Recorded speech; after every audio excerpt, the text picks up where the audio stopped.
একটি হিন্দি গানের জনপ্রিয় দুটো লাইন আপনাদের প্রথমে শোনাই, তারপর ভিডিওতে আসি। सोचता हूँ कि वो कितने मासूम थे, क्या से क्या हो गए देखते देखते। আমি জানি আপনারা ভাবছেন একটা থাম্বনেলে ভিডিওর বাংলাদেশের ছবির আপডেট, বাংলাদেশের অ্যাক্টর ইন্ডিয়ার অ্যাক্টরের কোলাবোরেশন, টাইটেলে সব কিছু দেওয়ার পরে এসব কি দু নম্বরই চলছে, কেন হিন্দি গানের লাইন দিয়ে ভিডিওর ইন্ট্রো হচ্ছে। সবটার उत्तर देवो, थोड़ा धीरज रखिए, थोड़ा सब्र कीजिए, रुकिए और ये वीडियो को अंत तक देखिए, नहीं तो टोटली आपका लॉस होने वाला है। তো চলুন আগে পরিচয় পর্বটা সেরে নিই, তারপরে যত ভড়ং যত ভনিতা সব কিছুতে ডিটেলে আসা যাবে এবং ধীরে ধীরে বিশ্লেষণ করা যাবে। ভিডিওটা শেষ অবধি না দেখলে টোটালি আপনার লস বস শুরুতেই বলে দিলাম। তো চলুন পরিচয় পর্ব সেরে নেওয়া যাক। নমস্কার, আমি শুভ্রজিৎ এবং আপনাদের সকলকে আরও একবার স্বাগত আমার চ্যানেল ফিল্ম জ্যোতিষ্কোণে। তো আজ থেকে বছর দুয়েক আগে একটা খবর পাই যে বাংলাদেশে অপারেশন জ্যাকপট নিয়ে একটা নাকি ছবি হচ্ছে। তাই ভাবলাম অপারেশন জ্যাকপটটা আবার কি জিনিস। সত্যি বলছি, আমার 2 বছর আগে আমার কোনো নলেজ ছিল না সেটা। তো ঘাটলাম, ঘেটে জানলাম যে বাংলাদেশের মুক্তিযুদ্ধের ইতিহাস যদি লিখতে হয় তাহলে অপারেশন জ্যাকপট তাদের মধ্যে একটা বড় চ্যাপ্টার হতে চলেছে। এবং যদি বিশ্বের যত নৌবাহিনী রয়েছে বিভিন্ন জায়গায় তাদের যদি অপারেশনের একটা বড় তালিকা করতে পারা যায়, একটা সফল অপারেশনের, নিঃসন্দেহে তার মধ্যে বাংলাদেশের অপারেশন জ্যাকপট একটা বড় টপ লিস্টে একদম ওপরের দিকে থাকবে নাম। এবং নিঃসন্দেহে বাংলাদেশের অস্তিত্বকে বিশ্বের মানচিত্রে জানান দিয়েছিল এই অপারেশন জ্যাকপট, যেটা হয়েছিল 15 আগস্টের রাত 1971 এবং 16 আগস্টের প্রথম প্রহরে। বলা ভালো পাকিস্তানের প্রচুর জাহাজ এবং তাদের অস্ত্রশস্ত্র, তাদের রসদ সবটাকে ধ্বংস করে দিয়েছিল চারটে জায়গাতে। তৎকালীন পূর্ব পাকিস্তান বা আজকের বা অধুনা বাংলাদেশের বিভিন্ন জায়গাতে, যেটা চারটে জায়গাতেও ছিল, মেনলি মংলা, চট্টগ্রাম, নারায়ণগঞ্জ এবং অবশ্যই চাঁদপুর। এই জায়গাতে বাংলাদেশের তো মুক্তিযুদ্ধের যোদ্ধারা বলা ভালো, তারা বিভিন্ন জায়গাতে এই যে কর্মকাণ্ড ঘটেছিলেন যা বিশ্বের মাঝিতে বাংলাদেশের অস্তিত্বকে প্রকটভাবে জানান দিয়েছিল। এবং যার পিছনের দিকে যদি আমরা একটু ঘুরে দেখি তাহলে ভারতবর্ষী হিসেবে গর্বিত বোধ হয় যে ঐতিহাসিক পলাশির প্রান্তরের আশেপাশে তাদের সেই কর্মযজ্ঞের একদম শুরুর দিনগুলো অতিবাহিত হয়েছিল। ভাগীরথীর জলে টানা 2-3 দিন ধরে তারা ট্রেনিং নিয়েছিলেন এবং তারপর তারা বিভিন্ন জায়গাতে ছড়িয়ে পড়ে এই 4টে জায়গা থেকে অপারেশন চালান এবং পাকিস্তানকে এক কথায় অনেক বড় রূপে জানান দিয়েছিল যে হ্যাঁ, এই যুদ্ধে আমরাও রয়েছি এবং বিশালভাবে রয়েছি, লড়তে হলে আমাদের সঙ্গে লড়ো এবং চোখে চোখ রেখে লড়ো। এই যে একটা জানান দেওয়া, সেই একটা অদ্ভুত একদম আলাদা লেভেলের একটা গরিমার গল্প নিয়ে এই ছবি শুনে এবং তারপরে জেনে আমার বিশালভাবে ভালো লেগেছিল এই ছবিটা কিছু হবে। এবং যখন পরিচালকের নাম শুনেছিলাম যে গিয়াসউদ্দিন সেলিম এটা নিয়ে কাজ করছে, যিনি মনপুরার মতো ছবি বানিয়েছেন, না দেখা থাকলে অবশ্যই গিয়ে ছবিটা দেখুন। ইউটিউবে আই থিঙ্ক পেয়ে যাবেন, কোনো কপি পেলেও। আমি বলবো না যে কপি যে পাইরেটেড দেখুন কিনা দেখুন, দ্যাটস আপলি ইউ। পাইরেসি এখানে প্রমোট করা হয় না। স্টিল আমি ইউটিউব থেকে দেখেছিলাম, অফিসিয়াল কিনা আমি সত্যি এখন যাই না, বাট ছবিটা একটা স্পয়লার ফ্রি রিভিউ আমার চ্যানেল রয়েছেন, কি একবার চেক আউট করতে পারেন। এবং যারা দেখেছেন মনপুরা অবশ্যই কমেন্ট বক্সে জানান যে মনপুরা কেমন লেগেছিল এবং তার সঙ্গে গিয়াসউদ্দিন সেলিম ক্যাজ মেকার আপনারা কীরকমভাবে দেখেন অবশ্যই কমেন্ট বক্সে জানাবেন। তো তিনি যখন বানাচ্ছেন আমি I was super duper excited. But ধীরে ধীরে পরবর্তীকালে সময়ের বদলালো, জল অনেক দূর গড়ালো। যখন ছবিটার গল্প একদম প্রথম দিকে এসেছিল তখন নৌসেনা পরিবহন দপ্তর ছবিটা বানাবে শুনতে পাচ্ছিলাম। পরবর্তীকালে দপ্তরটা শিফট হয়ে এলো কি মুক্তিযুদ্ধের যারা ওই মন্ত্রণালয় তারা এই ছবিটাকে বানাবেন। হ্যাঁ ঠিক আছে, চলো শিফট হয়ে গেল। তারপর গিয়াসউদ্দিন সেলিমের কাছ থেকে ছবিটা চলে গেল।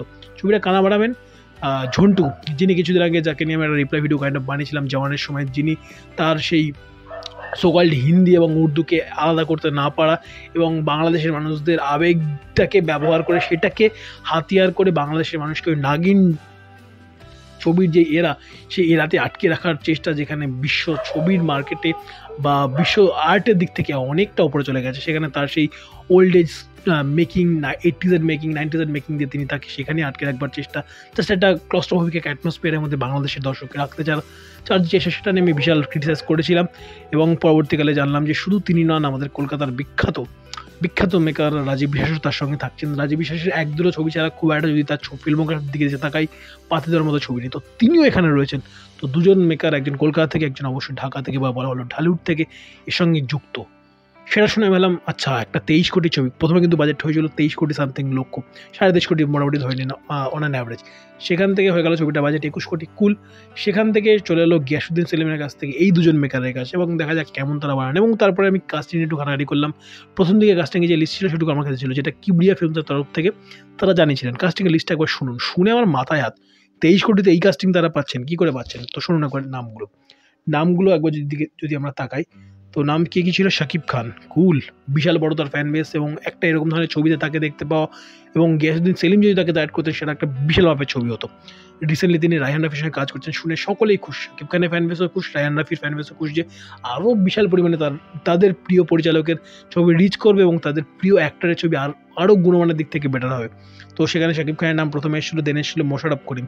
তিনি কী লেভেলের অভিনেতা কলকাতার মানুষরা কত দূর জানেন আমি জানি না, বাট বাংলাদেশের মানুষরা নিঃসন্দেহে খুবই বড়ভাবে ওয়াকিবল, এবং ওটিটি আসার পরে তো মহানগর যেই পরিমাণে হিট হয়ে যাচ্ছিল তারপরে কলকাতার মানুষরাও বিশালভাবে চেনেন। তাছাড়া নাটকের দুনিয়া তো রয়েছে মোশাররফ করিমকে চেনানোর জন্য। এছাড়া মৌসুমী, পূর্ণিমা তো আমার বাংলাদেশের ইন্ডাস্ট্রির, বাংলাদেশ বা ঢালিউডের ছবির প্রথম ক্রাশ ছিল, তো অনেকেরই এরকম ক্রাশ ছিল আই থিঙ্ক পূর্ণিমা। দেন অপু বিশ্বাস, রিয়াজ, দেন নিপুণ, ববিতা, আহমেদ শরীফ, মিশা সওদাগর, এই নামগুলো মোটামুটি ছিল। দেন ভারত থেকে কী কী নাম ছিল সেই নামগুলো আমার আরও বেশি ইন্টারেস্টিং লেগেছিল, যদিও সেটুকুর মধ্যে কতটুকু হতো আলটিমেটলি সেই বিষয়ে আমার সেই সময় সন্দেহ ছিল। নামগুলো হচ্ছে সানি দেওল আফটার গাদার 2 তার বাজেট এই ছবির টোটাল বাজেটের থেকে বেশি, যাক বুঝলাম। দেন সুনীল শেট্টি, দেন জয়া বচ্চন, দেন ফারদিন খান, দেন রানী মুখার্জি। নামগুলো একবার ভাবুন। এই ভারতের নামগুলো নিয়ে আমি ওকে সন্দেহ আনছিলাম, যদিও বাংলাদেশের নামগুলো ভেবেছিলাম হয়তো তারা করলেও করতে পারেন, কারণ তাদের যেহেতু গর্বের গল্প, সেই গর্বের দিক থেকে তারা তো নিজেদের বাজেট কমিয়ে একটা মোটামুটি একটা জায়গাতে আসতে পারেন। যাক, তারপরে আজকে যে কাস্টিংটা সামনে এলো সেই কাস্টিংটাকে দেখুন। অ্যাকচুয়ালি সেটা দেখবার পর আমার মনে হয় গানটাই বেজেছিল যেটাতে শুরু করলাম, ক্যা সে ক্যা হো গে দেখতে দেখতে, এটা আপনার মনেও বাজবে। একটু ধৈর্য রাখুন, একটু লাস্ট অব্দি শুনুন। এই মুহূর্তের বাজেটটা হচ্ছে এরকম কাইন্ড অফ, এটা হচ্ছে অনন্ত জলিল, শাকিব খান থেকে অনন্ত জলিলে চলে এসছে সিরিয়াসলি। তারপর অমিত হাসান, রোশন, ইমন, নীরব, শিপন মিত্র, সঞ্জু জন, জয় চৌধুরী, আমান রেজা, এছাড়া মিশা সওদাগর, আহমেদ শরীফ, ইলিয়াস কাঞ্চন, ডন, ড্যানি, সিডাক সহ আরও অনেকে। Seriously, with due respect to all the actor and actresses, আগের লিস্টের ধারে কাছেও এনারা অ্যাটলিস্ট নন। আমার অ্যাটলিস্ট তাই মনে হয় বাংলাদেশের ছবিটা যেটুকু যা দেখেছি। আপনারা যারা ফ্যান ছাড়া একটু নিউট্রালি ভাবতে পারেন তারা অবশ্যই কমেন্ট বক্সে জানান যে আগের লিস্টের সঙ্গে এই লিস্টের গুণমানের দিক থেকে কতটা পার্থক্য, এবং আগের পরিচালক, আগের স্ক্রিন প্লে রাইটার গিয়াসউদ্দিন সেলিমের সঙ্গে এই ঝন্টু এবং রাজীব বিশ্বাসের ব্যাপারে আমরা কলকাতার লোকরা অবশ্যই জানি। তো আমি বললামই যে হাতে গুনে কয়েকটা ফিল্ম বলতে পারি যে তারা এই ছবিগুলো ভালো, তাছাড়া বাকি সবই মোস্টলি রিমেক, আর নাহলে যা বানিয়েছেন রিমেকও ট্র্যাশ বানিয়েছেন। তো ওই ঝন্টু আর গিয়াসউদ্দিন সেলিমের পার্থক্য আপনারা বলুন, রাজীব বিশ্বাস সম্বন্ধে আমি অলরেডি বলে দিলাম। এবং আগের যে লিস্ট বাংলাদেশের শাকিব খান বলি, পূর্ণিমা বলি, রিয়াজ বলি, এই লিস্টের সঙ্গে কতটা আপনারা এই অনন্ত জলিল অ্যান্ড বাকি যাদের নাম বললাম সেই লিস্টের সঙ্গে আপনারা কীরকমভাবে কী দেখছেন, এবং এই ছবির ভবিষ্যৎ কী আলটিমেটলি। নাগিন ডান্স স্পেশালিস্ট বা নাগিন ছবি স্পেশালিস্ট কি আলটিমেটলি 23 কোটি বা 21 কোটির এই ছবিটাকে হ্যান্ডেল করতে পারবেন?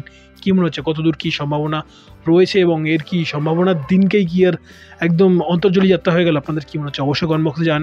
এবং অপারেশন জ্যাকপটকে বাংলাদেশের মানুষেরা তাদের গর্বের এই জিনিসটাকে নিয়ে এইভাবে যে কোথা থেকে কোথায় চলে আসলো এই ঘটনাটাকে আপনারা কীভাবে দেখছেন কমেন্ট বক্সে জানান। ভিডিও ভালো লাগে লাইক করুন, শেয়ার করুন, এবং প্রথমবারের জন্য চ্যানেল দেখে থাকেন চ্যানেলটাকে সাবস্ক্রাইব করতে ভুলবেন না। প্রথমবারের জন্য চ্যানেলকে দেখে থাকলে সাবস্ক্রাইবের পাশাপাশি পাশে থাকে নোটি বাটনটাতে অল নোটিফিকেশন অন করে আমার চ্যানেলের সঙ্গে থাকতে হবে। ভালো রাখুন, এবং অবশ্যই ভালো কন্টেন্ট থেকে থাকুন।